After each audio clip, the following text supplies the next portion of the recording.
RPG Book Club Movie Nights, the podcast where in this case, we watch a very related movie. Usually we're not this related, but we watch a movie related to a game that we recently played and then talk about how it makes us feel. I am Sam Allman. I'm David Bernard Hauk. And I'm the game professor, a.k.a. Sam2, a.k.a. Other Sam. There are more, but I forget. And today we will be discussing Final Fantasy VII Advent Children, the literal sequel to the game that we just played. I think this is the most related we've done, except for back before we recorded movie nights and we watched the Persona 3 anime when we watched Persona 3. Yeah, I was going to say, I think the only way to make it more related would be a straight adaptation of the thing. So, yeah. But, how's you guys' week? I saw the Mario movie. Was it good? It was the better of the two video game movies I watched this week. Shots fired. It's like the plot isn't that good and the character development isn't really there, but it's beautiful. It has a lot of fun. It does fan service very well, and I'm a fan of Mario. I can see that. I assume enjoyed it. This is fan service in the has references sense, not like the anime sense. Yes, there was not a bunch of scantily clad Princess Peach or whatever. Only in the fan art. I will say that there are a ton of background Kongs in this movie that have half a second of screen time each, and each of them is going to have a mountain of fan art. No. Good. But yeah, I liked it. Hot take, Chris Pratt was pretty good. He wasn't amazing, but he was pretty good. Yeah. I've heard various takes. When he has a bad line read, it's a bad line, and a great actor can overcome that. And so he didn't do great because he didn't overcome it, but yeah, he did good. Yeah, I mean, he did good in the Lego movie too, so I wasn't expecting it to be awful. But yeah, the standout bad performance is Fred Armisen as Cranky Kong.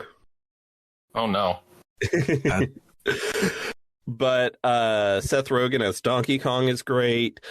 Jack Black as Bowser is inspired. Yeah. One thing I liked is, Mario and Princess Peach have the classic cartoon sexual dimorphism, which is, of course, inherited from that just being the designs of these characters from back in the 80s. But they, despite them having that dimorphism, Princess Peach is still really animated. Like, her face is she'll make weird faces and move in cartoony ways. So I liked that. Yeah, because way too often when that's the case is you have a anime girl and a Saturday morning cartoon man, and it just feels not the same content. So I'm glad that she still is mushy and animated. Yes. And but yeah, if you like Mario, if you love that wacky plumber and his exploits, I think it's worth watching. It has lots of problems, but if they make a sequel, I'll keep drinking that garbage. Yeah, it's also important that it's the only kids movie in theaters right now. The Alamo Drafthouse was overrun with children, and every freaking one of them was holding a Bowser plush or something. It was ridiculous just how much the Mario movie was the only thing happening at that theater. Yeah. I am going to go watch it with the kiddos on Tuesday the 18th, because it'll probably still be in theaters, but most of the people who want to see it will probably have seen it and will be watching it during school on the 18th, because Storm is a tiny little kid who doesn't shut the fuck up, and I'm trying to be respectful of other people's movie-going experience. Yeah. Sounds good. But yeah, you'll like it. It's like if you are someone who likes Mario and you take your kids to go see it, you're going to have a good time too. Mm-hmm. I also like when animated movies do animation things. And just from the trailer, I could tell I was going to like Mario. Just even if it was hot garbage, it was pretty enough to be an interesting animation study that I was going to enjoy it. It's very pretty. Speaking of that, there was a trailer for some new Teenage Mutant Ninja Turtles movie, and that is a media intellectual property I have never engaged meaningfully with. But that movie sure had an art style to it. Oh, yeah. I saw that too just recently when I saw the D&D movie. It's a lot. The influence of Spider-Verse, I love it. Everyone was like, oh, we can make animation look really weird now. Yeah. I'm so glad that Spider-Verse had the balls to do it, to tell everybody it's okay, because it's like all these animators had the ideas in their pocket, but maybe studio execs, maybe market pressure, whatever. Like everyone was just chasing Frozen. And so then Spider-Man came out, made $1 billion, had all of these things. And we have a bunch of different inspired by Spider-Verse, but not doing the Spider-Verse thing movies since then, that it's a fantastic time to like animated movies. I'm sure like a lot of the artists and like visual creative people wanted to do shit like this along, and then Spider-Verse won an Oscar, and finally it became a lot easier to convince people to let them do weird, crazy shit. I'm glad. What about you, Negasam? What was your week like? Well, my cat might have liver problems. Had to take her to the vet. No. Yeah. So yeah, that happened. I saw the D&D movie, which was a lot of fun. My partner's been sick, so that, it's been a mixed week, I suppose. Yeah, I really want to see D&D. Sounds good. Yeah, one of those is good. The others aren't so much. It's weird that one, there's a D&D movie out, and two, apparently it's good. Yep. Yeah, the last time there was a D&D movie out, it was not good. It was not good at all. When was that even? I wouldn't say at all. 2000. Because Jeremy Irons absolutely killed it in that movie. He's a delight. But everything else about it's just awful. And yeah, it was like 1 or 2 years before New Line Cinema made Lord of the Rings. Quite a weird gap in quality there.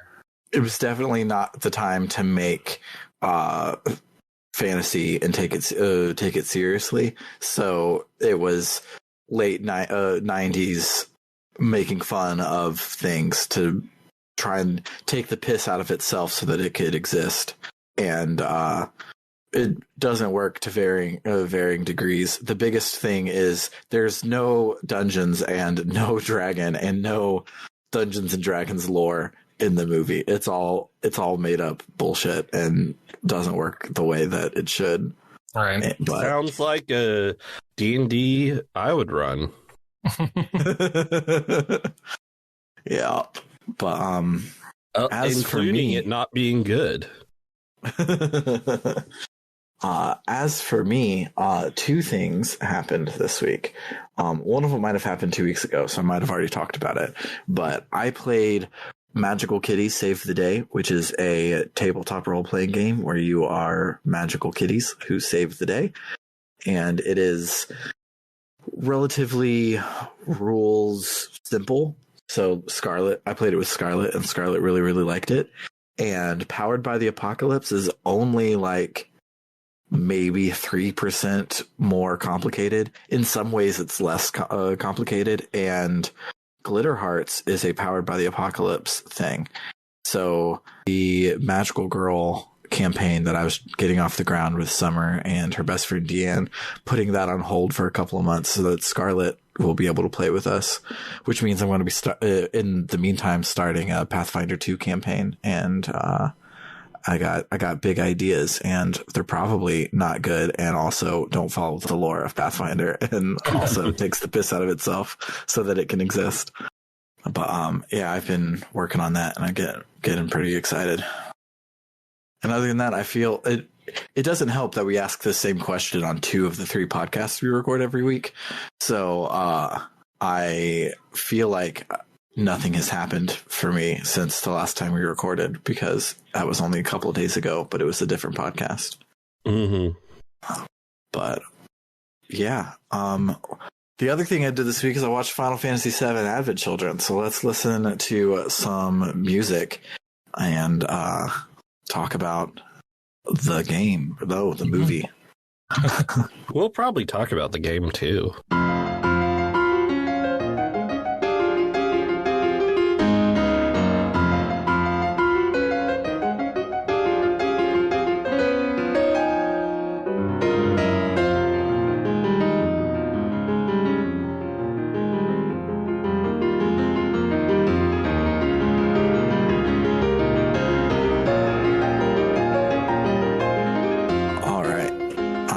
Sam, did you take notes? Yes, I did. Cool. This is my first time doing summaries for this podcast, so if it is too detailed, I'm sorry. Much like the game, this movie is kind of weird in that sometimes the dialogue is simplistic or silly, but there's actually a decent amount happening in it. So, yeah, so we'll see. Sometimes the dialogue is dilly-dally, shilly-shally. I have feelings on that. I'm sure we'll talk about it. So the movie begins where the game left off, recreating the future scene of Nanaki jumping to the top of a cliff and overlooking an overgrown Midgar, before jumping back to 598 years later. 498 years later? I think I wrote that wrong. 498 years later, 498 years later for a brief scene between 2... oh, gosh. That's what I have written, but I'm bad at talking, apparently. Okay. So it does that, and then jumps back 498 years earlier for a brief scene between 2 mysterious men, one of whom is in a wheelchair. And then it jumps another 2 weeks back to the Turks undergoing an operation in the Northern Crater. The and operation... you might ask, did anything happen in that scene with the 2 men? No. I mean, not really, yeah. It's foreshadowing, I guess. I don't... But yeah, so the operation in the Northern Crater goes south. We don't see exactly how, because the helicopter is down in the crater, obscured by fog. But Song and Elena do not make it out. So Song, then who notably is alive? Question mark? So we are then introduced to a prominent character in this movie, Marlene, who gives viewers a very truncated rundown of the game's story. I feel like this part of the movie where she's explaining the story is terrible. 1, I think it's terribly executed, and 2, trying to explain the lore of Final Fantasy VII is in a short, easily digestible time span. I don't think anyone is up to the task of making that scene actually work. I think they should have just said, fuck it, hope you played the game. Yeah, as someone who actually saw this movie for the first time before I even knew what Final Fantasy VII was, it's not like it helps. Yeah. If you haven't played the game, you're going to have no idea what's going on here regardless. I wouldn't expect it to help. You guys are missing the point of this. This is not a helpful reminder for people to understand the plot of Final Fantasy VII so they can watch this movie. This is a reason for them to remake all of the cutscenes with their new HD models. And that is it. Okay, fair enough. All of the things that they do are the hits. It's all, oh, that was a really good scene. Let's show that scene in HD. It was not there to tell a coherent story. It was so you could watch Aerith get murdered in HD. Which I suppose that is the truth of this whole movie. Pretty much. It's not there to tell a coherent story, just to be all of your favorite characters in glorious 2005 CG. Of course, according to the Final Fantasy wiki, the idea for the movie came about after Kingdom Hearts Final Mix, where the secret ending is a CGI action sequence of two people fighting. And Nomura said, it would be cool to have a full movie with lots of cool fight scenes. We should do one for Final Fantasy VII. Yeah, I saw that. About right. That's the entire second half of this movie is fight scenes. So, and they rule. They really do. So now it is 2 years after the events of the game, and there's a plague in Midgar called the Geostigma. It's thought to be the planet's revenge for all that humanity had done to it, and there is no cure that anyone's found so far. Marlene has a friend, a new character named Denzel, and he's sick with it. Then we cut to Tifa in her new bar as the phone rings off the hook for Cloud, who is not there, and she doesn't seem to know where he is. Tifa picks up, answering for Strife Delivery Service, and Reno tells her they have a job for Cloud. Who we then cut to. Well, actually, we cut to a wolf standing on the cliff where Zack died with the Buster Sword, like, just stuck in the ground there. There's a whole thing with Cloud and a wolf. Was that a thing? Is Cloud a wolf guy? Is that his persona? That's a thing that's introduced in this movie. Yeah, it's his icon as of this movie, but I don't think it's come up at all in the game. They were like, oh, shit. Squall is a lion guy. Cloud has to be a guy of some sort. I'm sure it has some kind of like, metaphorical significance for his character arc in here or something, but, we'll talk about it when we get to there, I guess. But yeah, the Buster Sword's sitting there rusting in memorial to Zack, I suppose, because Cloud doesn't seem to be using it. And Cloud's there and he takes off on a motorcycle. But as he does so, he catches the attention of three strange people who are evil because one of them intentionally knocks down the Buster Sword. So he sucks. Also, they're gay-coded as fuck, so you know they're evil. That's fair. They are, yeah. The three talk about how Big Brother lives there in Midgar and Mother must be with them. They speak kind of weirdly, and one of them accuses the other of crying before bursting into tears himself. They seem emotionally immature, is the point. Two of them chase Cloud in their motorcycles in a pretty stylish action scene while the third talks on the phone, asks for the president. He calls the other two off, leaving Cloud to wonder what the hell just happened. Cloud has a bunch of voicemails. It seems like no one really knows where he is or what he's doing, because he has those from a bunch of his friends who all don't know what's up, and he's not picking up. So he goes to meet with the wheelchair-bound man after a brief, kind of funny encounter with Reno and a simple threat toward Rude to make him back off. The wheelchair-bound man turns out is Rufus Shinra. He tries to explain how the hell he survived that explosion, but Cloud threatens to leave if he doesn't get to the point, saving the writers from having to explain his implausible survival. I actually love this. I found it hysterical how Rufus is he just keeps talking about how I was able to escape, and Cloud's just like, shut the fuck up. I'm leaving. Yep. It is, and also it comes right after, this is a memorable moment, but I'll go ahead and say it. It comes right after Cloud like dodges Reno, and Reno like sort of trips and falls out the door, and then Cloud shuts the door behind him. Then Reno opens it. It's like, okay, you're good. And then Cloud slams it shut and locks it. Yep. Which is very funny. And then just throughout the rest of the scene, Reno's just like occasionally commentating from outside the door. It's very good. Yes, I love it. Very some surprisingly effective humor in this scene, which I would not expect from 2005 Square Enix.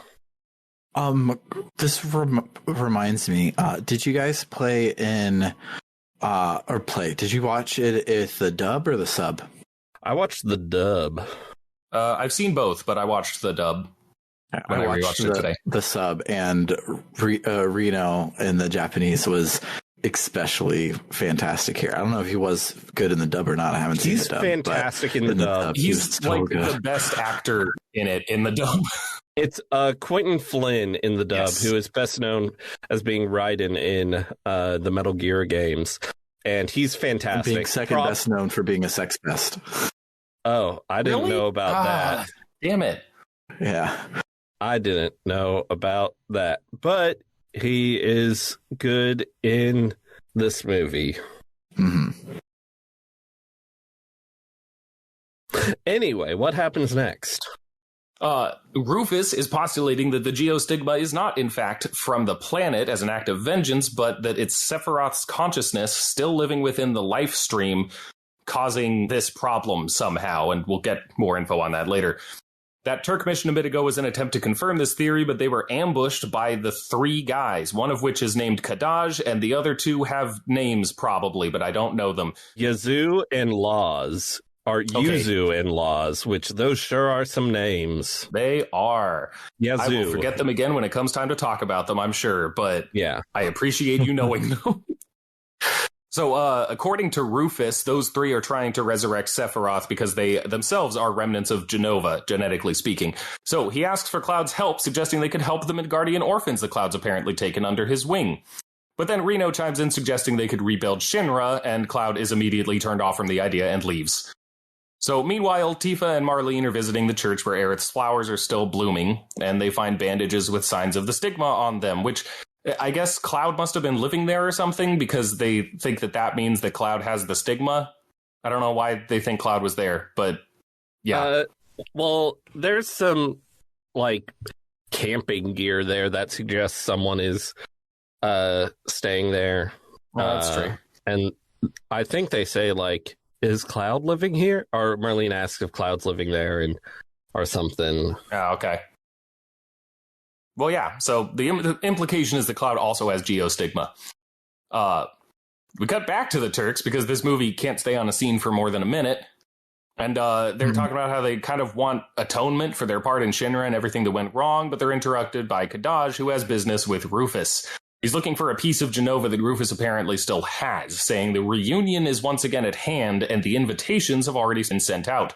The geostigma. So Rufus was right about that. Kadaj seems to have a complex about being a remnant of Genova, saying they need her cells if they want a true reunion, and that he has Sephiroth's genetics as well. Or at least that's kind of implied. His genetics, his memetics. Yeah, the Genova's memetic legacy or something. Yeah. Genova's memes. Yeah. Genova's meme folder. That's definitely, yeah, that's important. So this is actually, it occurs to me now is the time that it'll be important to specify this. We watched the complete edition, or at least I did, and I think one of you did too, right? At least I did. Both of us did. Okay, cool. So yeah, we will be talking, like, if you only have seen the original version, we'll be talking about a couple scenes that aren't in that.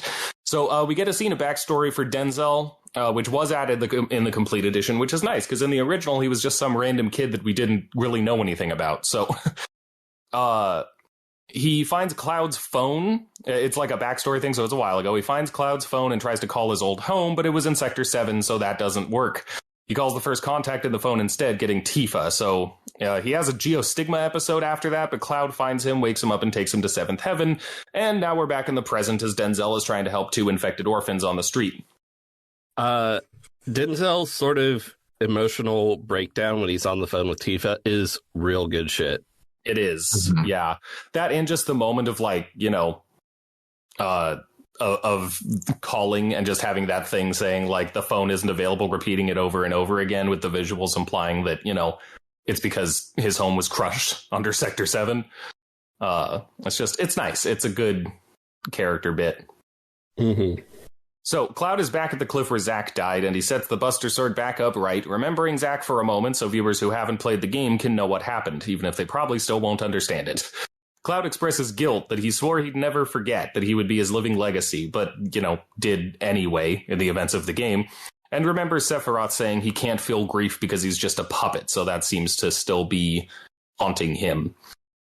So, one of the remnants, I think, Yuzu? That one? Laws. Laws, okay. Appears in the church. Why do I Tifa remember which one is which and all that shit? Why?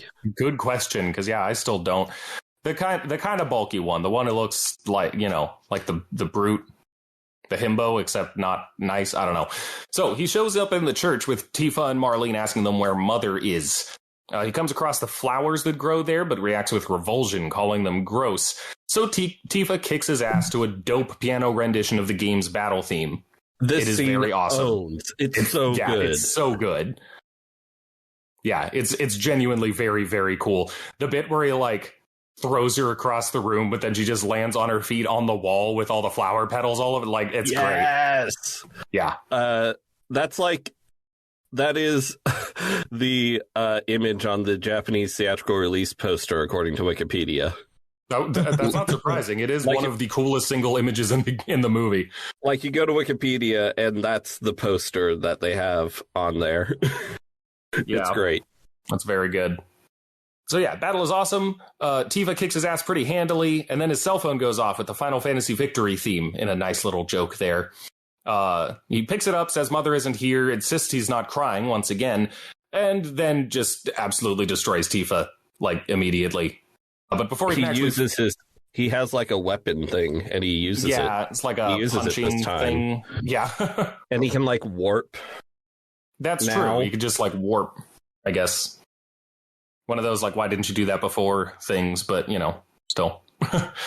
But before he can deliver the killing blow to Tifa, Marlene throws a materia at him. That's not how you use that. No, not quite. So he takes Marlene as well as the box of materia. Cloud arrives sometime later and finds Tifa, but suffers a geostigma episode and faints. We see him in, like, a white dreamscape area where the wolf is once again there. And then he wakes up in a bed with Tifa in another bed next to him. A separate bed, unfortunately. But Reno and Root are there, who they apparently got them and brought them here. They're saying that Cloud's orphans are gone, and even then, despite that, Cloud can't seem to bring himself to act. So he sticks around, and when Tifa wakes, she says she knows Cloud has geostigma, but he shouldn't give up anyway. Cloud says he's not fit to help anyone, but Tifa says dilly-dally, shilly-shally, and probably the weirdest and least functional translation choice in the entire movie. Apparently, it's meant to suggest that he should move on and do what he can, which, yeah, but... It's one of those times where you really wish you knew Japanese really good and you could know what that's supposed to mean. Yeah. I actually originally saw this before it got localized with a fan sub, and I wish I remembered what they said in that, because I liked it better. Maybe I can find some, like, someone explaining dilly-dally, shilly-shally. I mean, I've looked it up. It basically just means, you're messing around, which isn't, like, I don't know, that's not what she's saying here. It doesn't fit. And it's also just like dilly-dally is a thing, but shilly-shally is not nearly as common. It exists. It's not pulled out of nowhere, but it's not common enough to, like, immediately be understood. It's just a very strange bit of gibberish.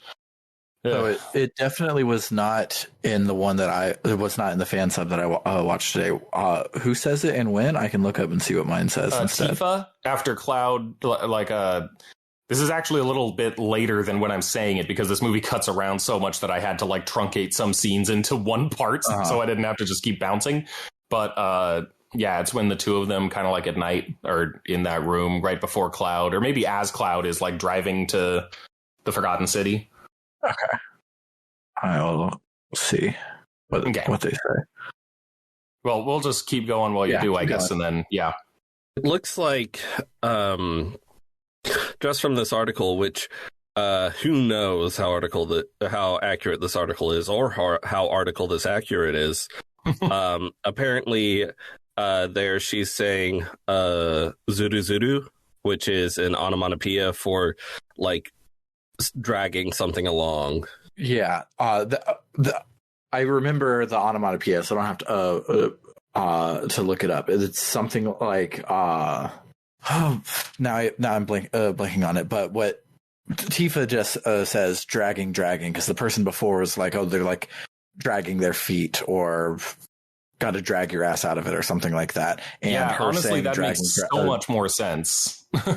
And her saying it over and over again. Later, it flashes back to Aerith saying something like that, and so that's what, like, in the Japanese, he, like, hones in on her saying zuru zuru, and that's why he, like, looks over at her or something. It's because it sticks out to him, and then later it comes back as a thing that Aerith had said. Okay. Yeah, that makes a lot more sense. It fits a lot more with what's happening with Cloud and what Tifa's trying to say. But that makes it is, the dub, though, is very strange, because then later Aerith says dilly dally shilly shally, and I'm like, Right. We have two people who happen to say that very weird idiosyncratic thing. Yep. That's weird. Yep. Anyway. Yeah. It's I would like it known that I like this movie, and I will give it a passionate defense at the end of this, but there's some silly weird stuff. So okay, we go back to Denzel. The girl that he helped earlier, she actually had her brother, I guess, who had geostigma, but she comes up to Denzel and says that her brother is gone now. But she also says that someone will fix them and drags him to a meeting where Kadaj and his gang are recruiting infected kids and loading them into a truck. Because, so those gay-coded villains you remember, they're abducting and brainwashing children. Oh, boy. Okay. Yeah, well. Moving on. They take them to the Forgotten City, to the exact pool where Aerith was laid to rest, and Kadaj tells them that the planet is punishing them with geostigma, but he plans to fight against it. He walks into the water, which swirls with darkness around him, and tells the children to drink from it, which they do, Denzel included, but not Marlene, and it seems to awaken something in them. I suppose it's giving them Genova's cells, giving them the eyes of a soldier kind of type thing going on. As they're walking in, it zooms in on their dirty, dirty shoes. And I'm like, oh my God, you're walking in the water with those dirty shoes, and then you're drinking the water. And also it's infected with Genova, but mainly that's the germs. Kind of the biggest problem.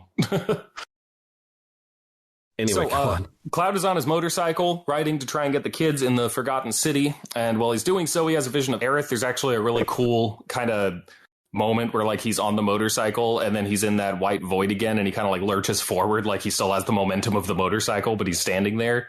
It's a nice animation touch. But anyway, she's standing behind him. The camera's having angles that kind of obscure her face. Cloud says he wants to be forgiven, and Aerith asks who he wants to be forgiven by before the vision ends. And the remnants are attacking Cloud, using the kids as a shield. Cloud says he only came for the kids, but Kadaj says that Cloud is their brother, but he's the black sheep of the family. Cloud is outmatched between the three of them, but a red wisp with a gun comes and spirits him away. Hell yeah. It's Vincent, who is still cool and edgy. Except his shoes look a lot sillier in realistic graphics. He's just watching everyone's shoes, huh? I honestly, I did not notice his shoes. His shoes, he has big clown shoes. So are we saying Vincent is secretly Sora? Is that what I'm getting? Yes. So yeah, Vincent explains a lot of what has been implied but not outright said so far. The geostigma is basically the result of the body overcompensating in an attempt to fight off Genova's genes. He says the Turks that had found Genova's head, and the remnants want Genova's head. Song and Elena were captured and tortured, and Vincent apparently has them and is attempting to nurse them back to health, but says that he's not sure if they'll pull through. So Marlene apparently escaped. I don't remember that being shown, but she shows up and hugs Cloud. Cloud's phone fell into the water during the fight, so he can't call Tifa, and Vincent doesn't have a phone, to Marlene's disgust. Cloud asks Vincent to take Marlene to Seventh Heaven, but Marlene gets mad at him for continuing to focus on everything except his little found family. So she goes to Vincent and hides in his cape, which is quite cute. And Vincent somehow manages to be the more emotionally intelligent of the two adults here, and asks Cloud if it's actually about needing to fight or if he's still running from something. We flash back, once again, to Cloud and Tifa from earlier in the room after the dilly-dally shilly-shally thing, and she accuses him of running away from everything and everyone. She asks which he'll choose, a memory or them. Then, flashing back to Aerith. Cloud says that he let her die, but she repeats Tifa's dilly-dally shilly-shally thing, which I guess we've already talked about. That's repeating the dragging onomatopoeia, and says, "Isn't it time you did the forgiving?" She says she never blamed him, and he came for her. That's what matters. So Cloud takes Marlene and heads to Midgar, and we see his phone sink to the floor of the river as we hear voicemail messages from Reeve, Yuffie, Barrett, Sid, and others showing how many people are here to support him if he only allows them to. There's, in this, we have, very briefly, we hear Barrett say something about how he's doing something at an oil field, so keep looking after Marlene. And I find this hilarious for two reasons. One, eco-terrorist Barrett Wallace is now working in oil. Two, Barrett, for some reason, why isn't Barrett raising Marlene again? He finished fighting for the planet. You can't. Mm-hmm. You can work. I don't know. I would have to assume that he's at Corel, like North Corel, trying to help them rebuild or something. But even then, like, just take her with you, bud. I don't. Like, why does she need to stay at Edge, which is the name of the city that now exists on the edges of Midgar, which we didn't talk about? Why? Yep. But all right, we go back to Midgar. This is about the halfway point of the movie, which means it's mostly fighting from here on out. Yeah. The two other remnants that aren't Kadaj have the kids all in a city square trying to destroy the statue in the center depicting the fall of Meteor to get to where they think Genova's head is hidden. They summon creatures to attack the angry townspeople. And Tifa sees Denzel and tries to help him, but he's unresponsive and still has the eyes of a Genova remnant. Reno and Rude try and fight the remnants after Reno accidentally admits to having Genova's head because he's a doof. Then we cut back to Cloud, bringing Marlene back to Midgar. She says she knows he's been trying to find a cure for the geostigma, which is apparently what he was trying to do by being out and about. He says he left because he felt he couldn't even take care of himself, let alone his family. Marlene does a very cute impression of Barrett to cheer him up. And now we've caught up to the scene from earlier with Rufus and Kadaj talking in Midgar. Kadaj reveals that he senses Sephiroth in the life stream and knows that Genova wants him more than Kadaj, to his sorrow. Then Kadaj uses a materia, one of the ones in that big crate from before, to summon Bahamut, specifically a new version of Bahamut called Bahamut Sin. It terrorizes Midgar, destroys the monument in the center of the square. The Turks fight the remnants, and the whole gang shows up to fight Bahamut. It's actually pretty hype when they all start showing up. It's cool. Mm-hmm. At this point, I'm like, there's been a lot of fan service, but I don't feel pandered to specifically. But then Barrett showed up in an extremely hot fishnet top. And I was like, okay. I had completely forgotten about that costuming choice. It is fantastic. He looks good. Yep. So Tifa goes off into the square to help, telling Denzel to get back to the bar, but he tries to help anyway because people are at risk and he doesn't want others to lose their families like he lost his. So he helps people run from the monsters, gathers his courage, all that good stuff. While everyone works together to do very little damage to Bahamut, Cloud finally shows up to finish the fight. He's got a cool multi-part sword now, and he adds pieces as the battle continues, slowly creating something akin to a new Buster Sword as it gets bigger. In an absolutely ridiculous sequence, everyone successively throws Cloud into the air to chase Bahamut into the sky, and then the final helping hand seemingly comes from Aerith, and Cloud destroys Bahamut. That whole sequence It's silly. It's silly, yes. Yeah.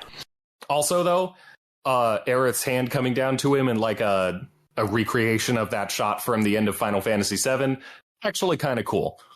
Mm-hmm. I enjoyed that, even if the whole, like, everyone, like, there are literally, some of it is, you know, this is an anime thing, like, they're jumping really high and all around in the first place, but, like, some of this is people holding onto scaffolding and just, like, grabbing Cloud's hand and then throwing him upwards. Some of it's also people, like, jumping out into open air and then just throwing Cloud upwards, like, that makes any sense at all.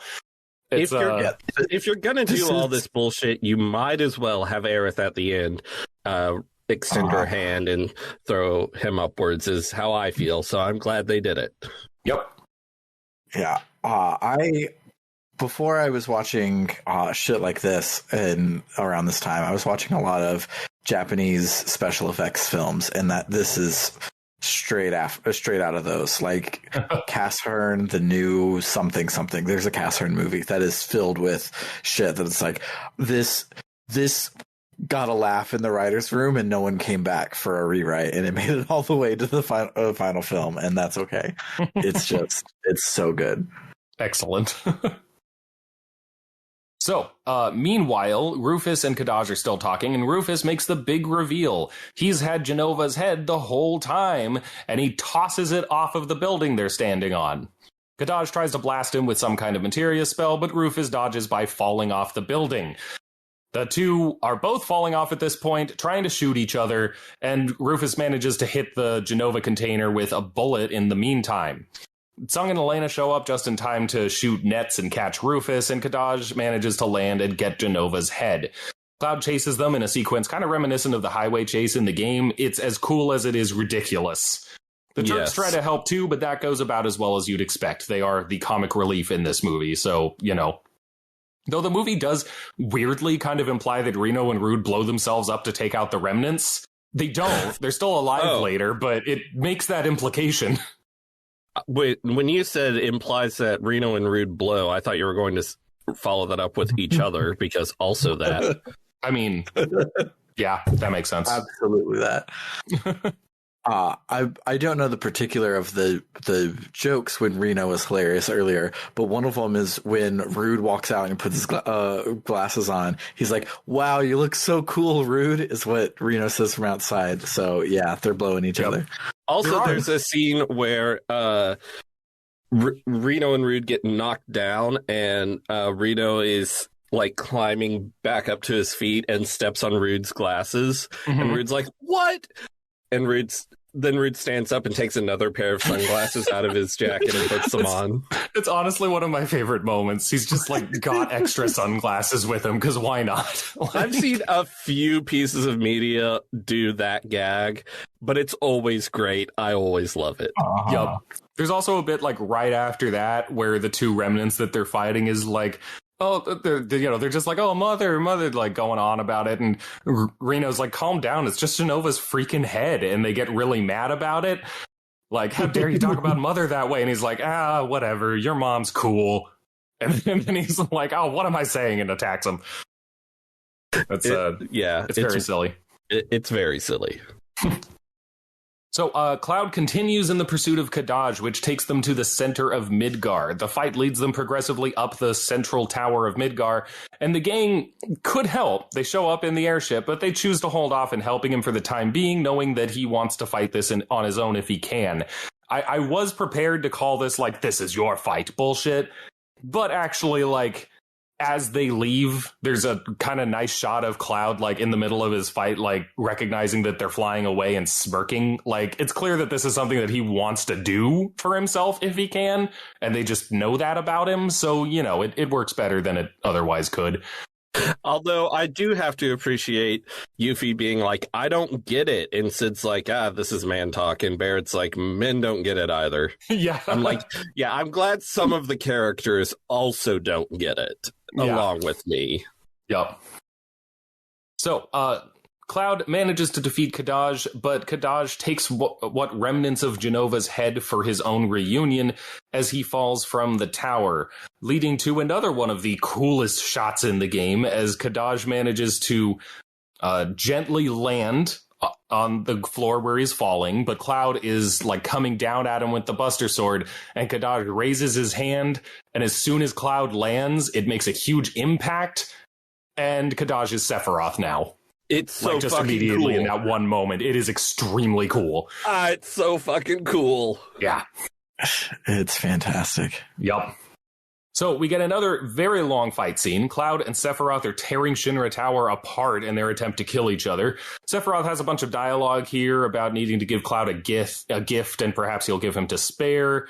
He wants him to beg for forgiveness. Sephiroth eventually manages to impale Cloud on his sword and hold him up in the air in a shot that is iconic enough that Smash Brothers parodied it with Mario for announcing Sephiroth. So that's a thing. The Sephiroth announcement trailer had a lot of stuff referencing specifically Advent Children. Yes. At this moment, a single black wing erupts from his back before he throws Cloud into the air for a brutal set of strikes that leave him bruised and bleeding. I should note, because I didn't put this in the summary, but for some reason I didn't. I should have. During the fight with Kadaj, Genova's theme is playing, and it's extremely good. And during the fight with Sephiroth, One Wing, I don't need to tell you what's playing during the fight with Sephiroth. It's really cool, though. It is. Yes. Yeah. Battle on the Big Bridge from Final Fantasy V is playing. Obviously. Latoya's theme from Final Fantasy I. Just so, before the killing blow that Sephiroth is going to deliver to Cloud, Cloud is once again in that white dreamscape, and Zack speaks to him, offering a hand if he needs it, but Cloud stands up, repeating that he is Zack's living legacy. He leaps into the air, separates his sword into all of its pieces, and they float around Sephiroth, and Cloud jumps from sword to sword, attacking Sephiroth from all sides, until Sephiroth is indeed destroyed. Cloud says that he should stay where he belongs, in his memories. He says he will never be a memory, but then wraps himself in his wing, and Kadaj is all that's left. Kadaj is too weak to fight any further, but Aerith's voice calls out to him, saying he doesn't have to hang on any longer, and everyone's waiting for him. He raises a hand to the sky, and in another homage to that shot near the end of Final Fantasy VII, an invisible hand pulls him up as his body dissolves. Rain pours over Midgar, curing its people of the geostigma. Cloud closes his eyes and takes in the rain, and then takes a bullet to the back. The other two remnants are there, saying they will go together. Cloud attacks them, and they attack back with multiple materia, and an explosion rocks the tower. Cloud floats through the life stream in silence. Zack and Aerith's voices are there, though. Aerith affectionately says that Cloud is too big to adopt, and Cloud just floats on by. Phones ring all across Midgar, which I guess is Aerith calling people's phones. I'm not sure exactly how that works, but it said that Aerith told them that Cloud would be there. So I don't get it. Yeah, I'm not sure. But honestly, like, I believe if like just the kids with the Genova stuff heard Aerith's voice, like, sure, I could believe that. The phone touch is weird. I don't know what that's about. But yeah, people flock to Aerith's church, and Cloud wakes up floating in the water inside. Aerith somehow told everyone to wait there and Cloud would return. Sorry, I feel like I skipped something because there was a bit where they... Did I not include that? There was a bit where Cloud and Kadaj fight in Aerith's church. And, you know, as that's happening, there's a bunch of water that, like, starts, you know, geysering up from where the flowers are and causing, you know, a whole bunch of water in that church. So that's why there's water there. Sorry, I have a paragraph in here. I just didn't read it for some reason. So Cloud takes Denzel, who was inside during the healing rain and thus still has the geostigma, and pours the water over his head, metaphorically baptizing him and curing his geostigma. Other children jump in and everyone's saved. Cloud sees the figure of Aerith talking to some children, and then she turns and walks out the door with Zack. She says, "You see, everything's all right." And he says, "I know. I'm not alone. Not anymore." And then that's the end of Advent Children. Yay. Except for the credit scene where Cloud drives across America. Yeah, I have to assume that there was just some animator who was like, I want to make Cloud drive on real roads. And they were just like, okay, sure, put in the credits, I guess. Yeah. And then it looks cool. Why not? Tetsuya Nomura was like, fuck yeah. And somebody was like, so I downloaded After Effects and we can make our credits, instead of going up, it can do a loop-de-loop. So we're going to do that too. Yep. It was 2005, man. Anything was possible. Yup. But yeah, so let's listen to another piece of music from this film. If we can get away with it, we'll listen to the Japanese My Chemical Romance song from the credits, and then we'll talk about the memorable moments. And of my hopes and dreams, I'm for anyone. I keep them safe and sound. I know this picture is not yours anymore. What can you hear me now? That's up to me. We'll say that this land. So I want to talk a bit about the voice cast in this movie, because, you know, most of these characters, a lot of these characters at least, had been voiced earlier in Kingdom Hearts. But this was like the big times for we're going to hear these characters speak. Mm-hmm. And I watched the dub, and I find the dub interesting. For one thing, I want to say Steve Burton as Cloud Strife, I feel like did a pretty good job. Yeah. I think what's his name? Cody Christian, who voices Cloud now since the remake. I like him better, but he's basically building on Steve Burton's interpretation. Yeah. Yeah. So Yeah. Also, Red 13. Remember all those great lines Red 13 had? All 2 of them? Yep. He was voiced by Liam fucking O'Brien. Yep. Yes, he was. What the fuck? That rules. Yep. There's also Yuri Lowenthal in this movie as some random people, further hitting home that despite being a good voice actor who has had a decent amount of main roles, he mostly just does shit like that, and I don't understand why.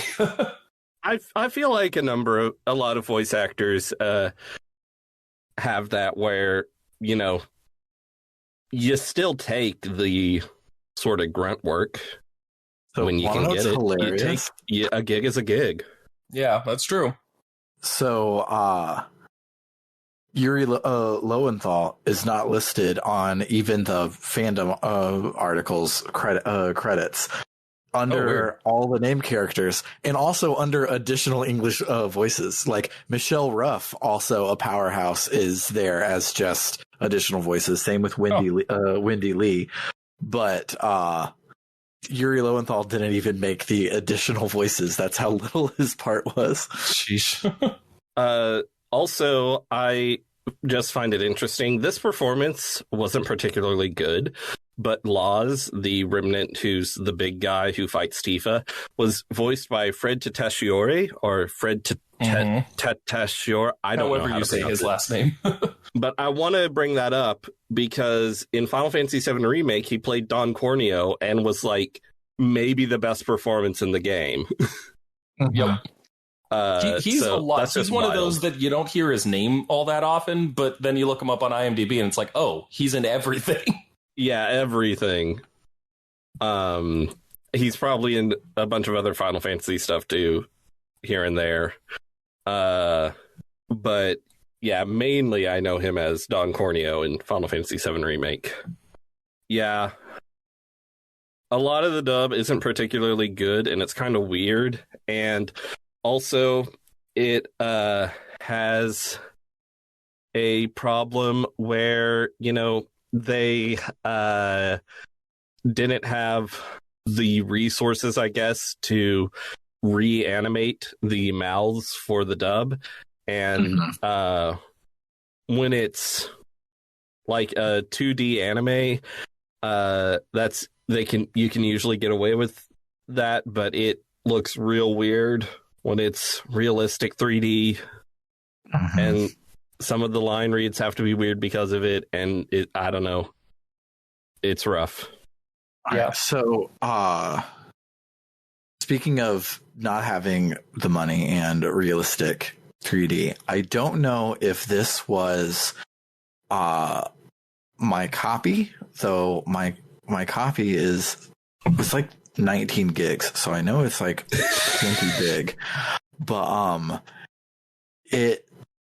so I watched it on a 1080p monitor and on a 720p monitor, and in both cases, the hair textures did not have anti-aliasing and looked like a PS3 game because of it. I don't know if you guys noticed it, or if it's something with my copy or with the scaling of my monitor or my TV or something.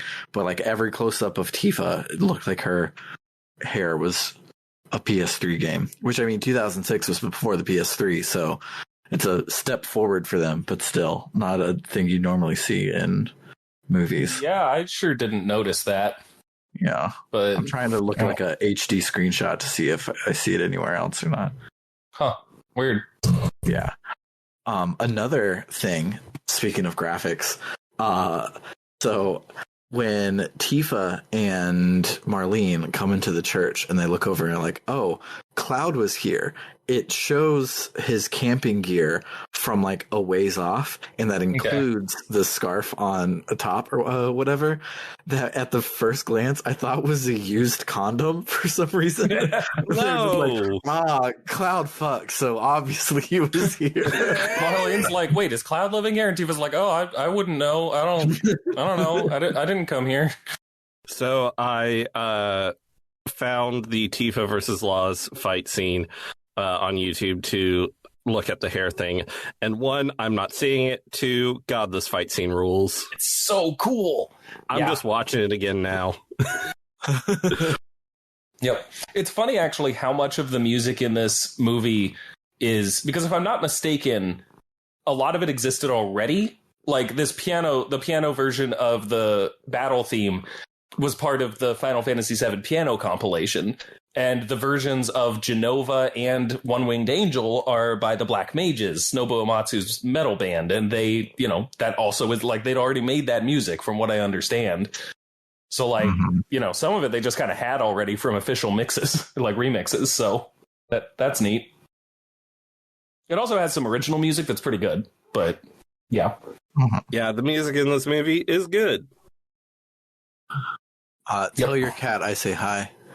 Yeah, sorry. She's purring very loudly and occasionally making meow sounds and stabbing me to try and get me to pet her. Well, you should pet her. I am. It's never enough for her. But yeah, this movie, it's definitely a movie that would have been better to watch in 2005 than post Final Fantasy VII Remake, because now we've seen all of our favorite characters with better graphics even. Yeah.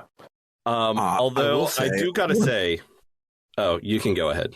Excuse me. I did not watch it back in the day, but I did absorb one cool thing from being next to people who had watched it, and it continues to be cool, even though incredibly stupid, because find you a movie that can do both. But the fact that Cloud has 7 Buster Swords that are actually one Buster Sword, and it's not clear if putting them together makes them stronger or what, but just like every time he's like, oh, now we're serious, let me click in another one of my 7 swords into this sword so I can have 2 swords at once, and eventually gets to all 7, and it's really cool. And you can buy one for $547 on Amazon right now if you really wanted one. I buy all my 7-in-1 Buster Swords locally. Yeah. Yeah, honestly, I don't know how much sense the sword makes, but it is cool, and it also functions as a relatively simple metaphor. Cloud's like sort of putting himself back together over the course of this movie in a lot of ways. He's broken himself apart, and he's needing to, just as the sword comes together, he is too. So, it's a functional little metaphor that probably doesn't make much practical sense. Much like the movie, it's cool, doesn't make much practical sense, and is relatively functional. Yep.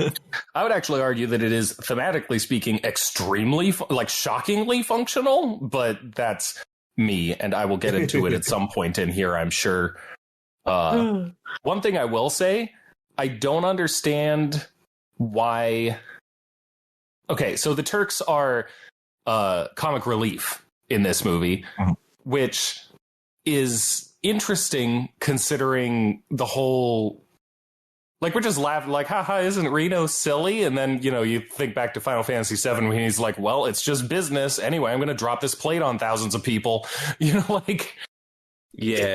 It is odd to me that they put Elena on a bus for most of the time and then made Reno the comic relief. Because Elena's right there. She's great. I love her. And they could have, she's already kind of built in as the Turks comic relief. So I don't know. Weird choice, but Reno and Rude as a duo is good, so, it's fine. Well, there's a problem with doing Alina as the comic relief, which is that she is in a duo with Sung.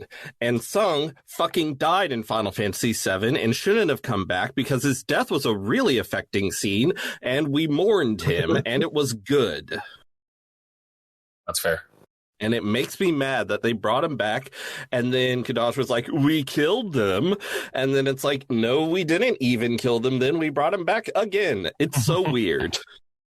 Yeah, the characterization choices in this are bizarre to me. Reno being the comic relief is a big one, and Cloud being Squall Leonhart / Cloud from Kingdom Hearts is also weird. This Cloud does not mosey. He might dilly-dally, shilly-shally, but he definitely does not mosey. I get that. And on some level, I do think that this movie might be partially responsible for the extremely incorrect perception that Cloud is an emo protagonist. So, fair enough. Also, though, like, it's part of a pretty clear, character arc for him. This whole movie is basically just about the way that he is running from his guilt instead of forgiving himself for, like, what happened to Aerith. That basically he's just in grief and he's not coming to terms with it in a healthy way. So, like, yeah, he's allowed to be a little bit emo when this whole story is about how he's not handling grief well. But I feel like it makes sense for what they're doing with his character. But it is definitely a bit different from the game. It's just weird that there's like 20 hours of game after that happens and then 2 years happening off screen for that to be affecting him so heavily now, when by the time he got his memory back, it wasn't affecting him that much. And he said, let's mosey. And Barrett was like, please be serious. Like, we're trying to go save the world. Please be serious. So I could argue, I don't know if I want to, but I could argue that it's sort of like when you're unemployed and you get depressed because of it. Cloud isn't saving the world anymore, so now now there's nothing stopping him from getting depressed about it. It is kind of true that, like, a lot of the original game's stuff about identity was kind of about finding their own reasons to save the world and such, but it is certainly true that once that's done, Cloud kind of has to make his own purpose, And it's clear that he's been trying to do that with Tifa and with taking care of orphans in Midgar, but it seems that eventually, and with the geostigma, he, was kind of a little too much and he started running away instead. So, yeah. Yeah, it's one of those things where they justify the choice in the media, but I still think it's a weird choice for them to make and then justify, Yeah. It would have been great to have Doofus Cloud at a little more times. Doofus Cloud definitely is the one that locks the door on Reno, but he's not as prevalent as I feel he could be. But I don't like this movie very much. I like a lot of parts about it, which is obvious because during the summary, I frequently was like, that part fucking ruled. Overall, I think the movie has a lot of problems, but honestly, after they finish the remake trilogy, I would love for them to just remake this movie using a lot of the assets from the remake trilogy. Just use all those assets to remake the movie with a punched up script. Please. Yeah, I can see that. I think that would be cool.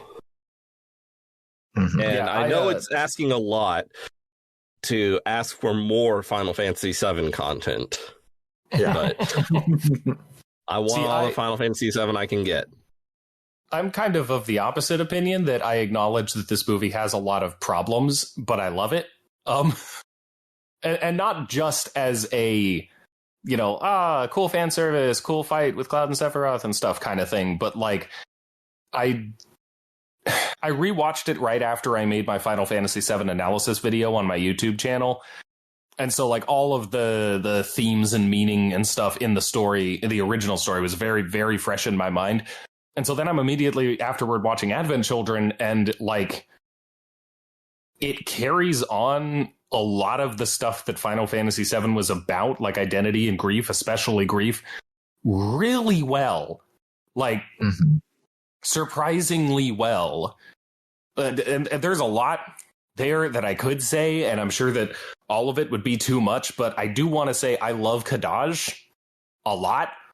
I think that he's an extremely interesting character, especially as, like, Sephiroth is kind of a foil to Cloud in the original game, right? Like, both of them have this this history that they didn't know about, that they find out about, that kind of puts their own existence and identity into question. But Sephiroth essentially descended into madness and tried to destroy the world for want of like purpose and self.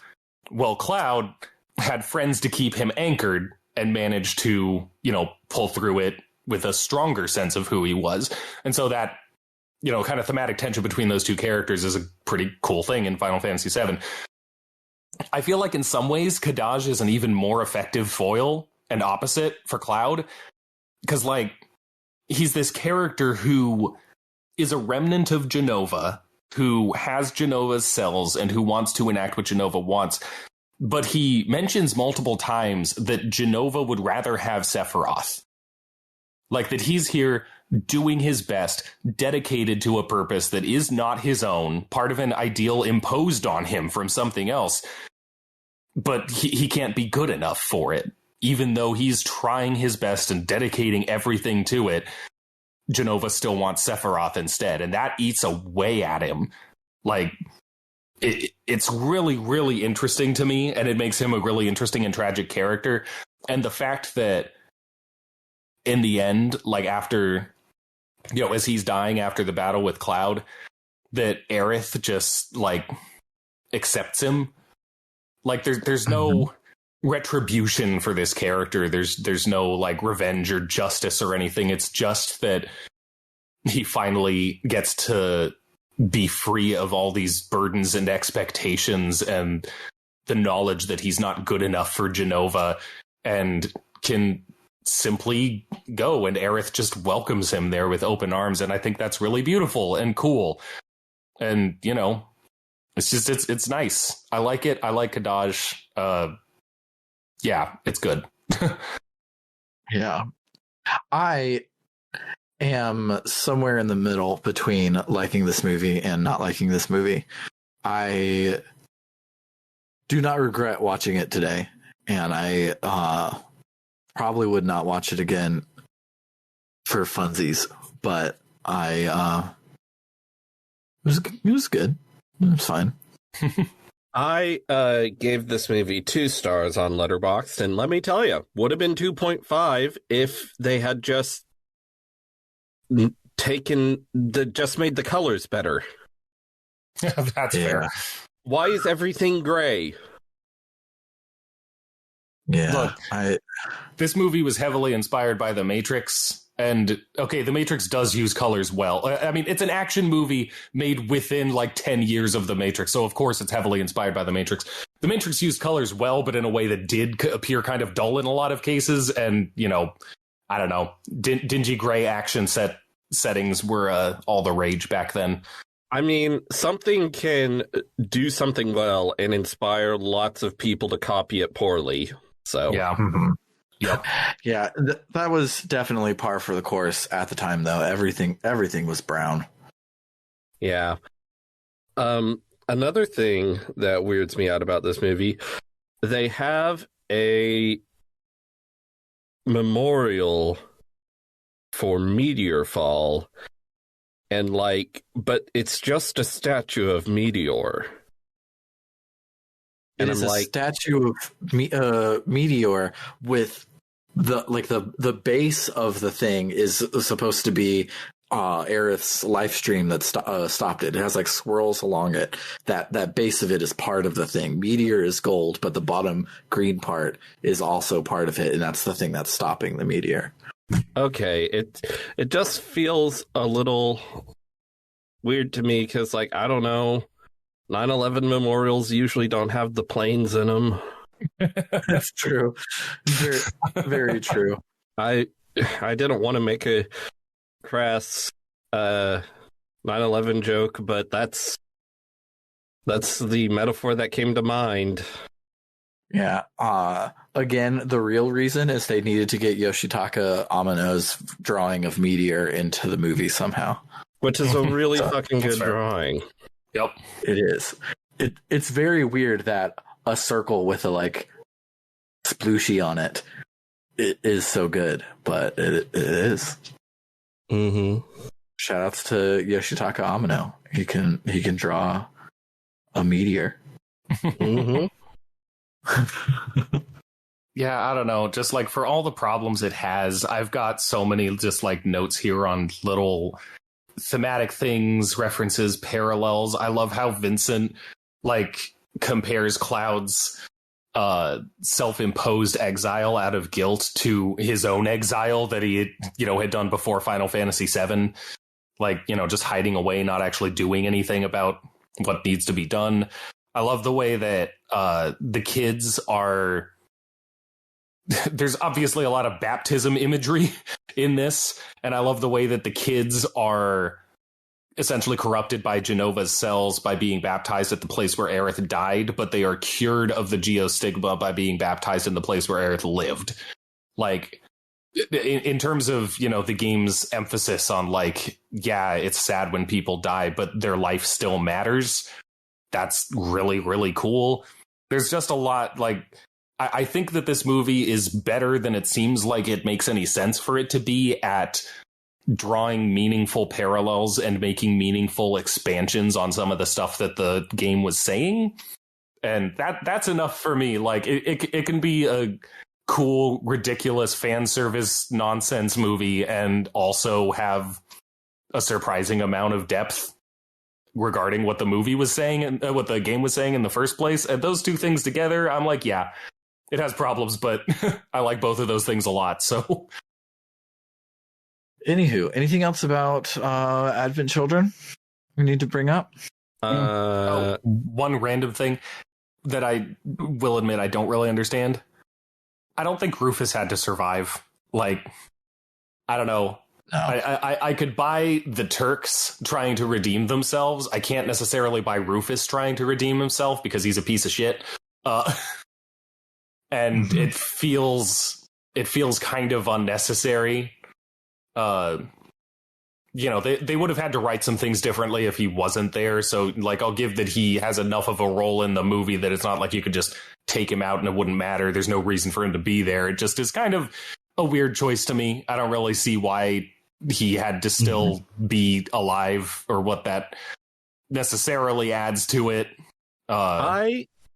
I thoroughly liked Rufus being there. I felt like it makes sense for him to be a cockroach motherfucker who that's fair. Can't get killed. And I feel like, the way he was portrayed, I felt was effective, and it felt like he was trying to make out like he was going to redeem himself, but really he's just a piece of shit who wants to rebuild Shinra and still be president of the world. Yeah. I don't know. I liked it. Don't like Sung coming back because, again, his death was an emotionally charged one with some really good dialogue with Aerith. Yeah. And they don't even have him be alive. And then later, Reno's just like, hey, he's like a cat. He's got 9 lives. And that's the entire justification for he didn't die. Right. Yeah, but that's anyway. Fair. Unrelated, did you know that Cloud's motorcycle is called the Hardy Daytona? What? That's fantastic. Yeah. My source for that is every single time it talks about the motorcycle on the wiki, it says Cloud on his Hardy Daytona, which is just good. Is this a different... The screen cap you posted looks like it's from Remake. Is this the same motorcycle that's in that he rides in Advent Children? It is all the one from Final Fantasy VII. I don't know if it's implied to be the same one or if it got a new one. I could go back to the Advent Children and see if it mentions a name for his motorcycle. The design is different. Yeah. But anyway, it's not important, but that is very funny. Yeah. But anything else to say about Advent Children or Final Fantasy VII? Because we can't talk about the most important JRPG in history ever again after this moment. We're done talking about it. Well, I did look it up, and apparently the Final Fantasy VII 10th Anniversary Ultimania said that in Before Crisis, Final Fantasy VII, Song was entrusted with the full cure materia by another character named Verdot. I don't know. And so suggested that he used that to cure himself and get out of the temple before it shrunk into the black materia. So I guess that is the official explanation. And material released after the original game also suggests that he was part of the evacuation process during Meteor Fall. So yeah, that was like a thing somewhere, I guess. I'm just looking at the Final Fantasy wiki. They can explain it all they want. I still don't like it. I like Tim Dyer. But thank you for looking that up. Cloud's motorcycle in Advent Children is called Fenrir because he's a wolf guy now. Oh, right. But that's the name of his 7-part Buster Sword. Well, you remember how the sword slots into the motorcycle? Maybe they're one unit. Maybe you buy them together. Motorcycle sword. Hell yeah. Man, in this movie, motorcycles is sword. In Final Fantasy 13, motorcycles is girls. Mm-hmm. Square Enix is brilliant. What will motorcycles be in Final Fantasy 16? We can only wait and find out. It does occur to me that we didn't talk about the wolf in much detail, and I don't really know exactly what's going on there. The best theory that I've got it, because right before Cloud wakes back up in the pool of holy water or whatever, the wolf, he's in that white dreamscape, and the wolf comes up to him and puts its nose down to his face and then fades away. And so I guess the implication to me seems to be that it's representative of some part of Cloud's identity that he's not allowing himself to have or express. Oh, no. Actually, now that I think about it, lone wolf is a concept. Maybe that's what it is. It's this insistence that he be on his own and, when in fact, be away from his friends when he should be. Yeah, that's true. But, no, but I'm saying, maybe he's trying to be a lone wolf. Yeah. But that's true. Yeah. Okay, well, I like that better now. What I was thinking was that it was part of his identity that he basically locked away in order to, run away from things instead of just accepting it, it fades into him. But maybe it just fades away because he doesn't need that anymore and he can be with his friends again. So, so in Final Fantasy VII, all his identity shit was him trying to run away from the fact that he's a furry. But in Advent Children, he has accepted it. He accepts it. That's why we don't get any sequels after Advent Children, because they don't want to animate Cloud in a wolf fursuit. It would be a lot of animation budget to animate that. That's why Red 13 has so little screen time. Yeah, that makes sense. According to the Final Fantasy wiki, the wolf.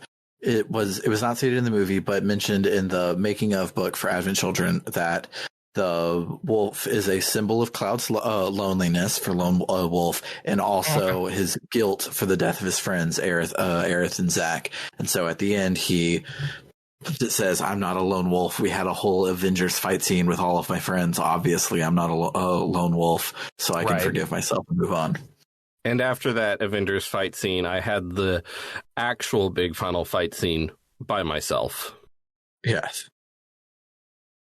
Yeah, well,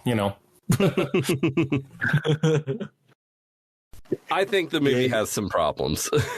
Yeah, it does. Oh my god. I forgot about this. Tifa Lockhart gives Sora a Keyblade called Fenrir after he defeats Sephiroth. This weapon is the only Keyblade modeled after a modern-day key, a motorcycle key specifically. Mm-hmm. And guess what? It looks dumb and not in a cool way. Yeah, I like it, though. The actual Keyblade looks dumb in a cool way. Yeah. They redid that concept with Riku's Keyblade in Kingdom Hearts 3, and that one does look cool. Anywho. That's about as much as I can talk about Kingdom Hearts. Yeah. So make sure you donate lots of money so that you can bribe Bernard to play the Kingdom Hearts series for a long cast. You're going to have to donate up at least enough for it to be $12 an hour for me to play and talk about Kingdom Hearts. I need $12 an hour for playing and for talking. Good. Great. You heard it here first, folks. That's what we're going to raise.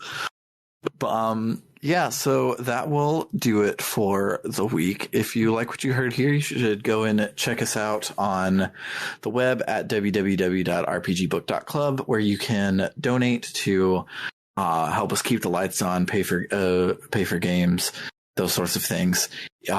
We have membership tiers, so if you donate $1 or more a month, you can get access to our Book Club no Kaseki episodes a month before everyone else, as well as vote on our polls.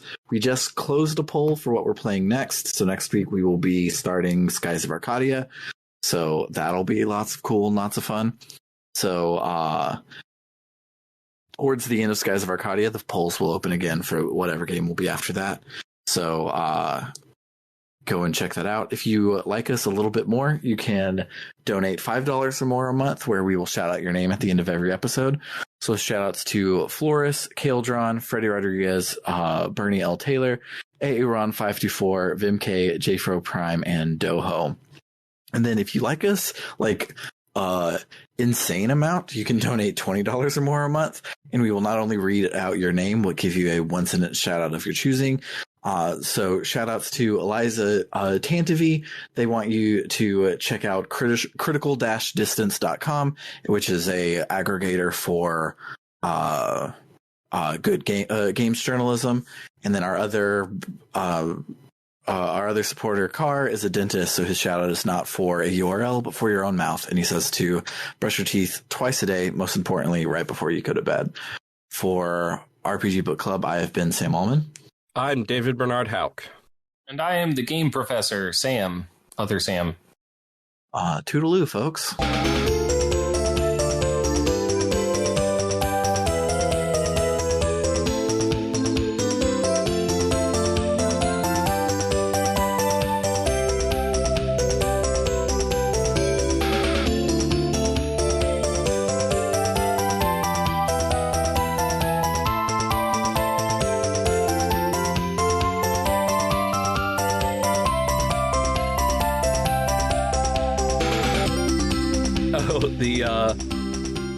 The Mother 3 Wikipedia page is an honorary RPG Book Club host because it quotes Tim Rogers. Oh. It says Tim Rogers posited that Mother 3 was, quote, the closest games have yet come to literature, unquote. The problem is, I feel like you shouldn't use a quote like that from Tim Rogers, because half the time he's joking and the other half of the time he's half joking. But also he's usually right. I think a very important point here is that the full quote is, Mother 3 is, and I know this by heart, Mother 3 is, quote, for better or worse, the closest games have yet come to literature. Which he said while also calling it the third greatest game of all time on the actionbutton.net manifesto. I'm gonna go away now, but I just thought that was important. Okay. Also, I've now found out how to put myself on and off stage, so it's like, don't worry, I'm not gonna do it during the recording, but like I could, you know? Okay, bye. Okay, bye.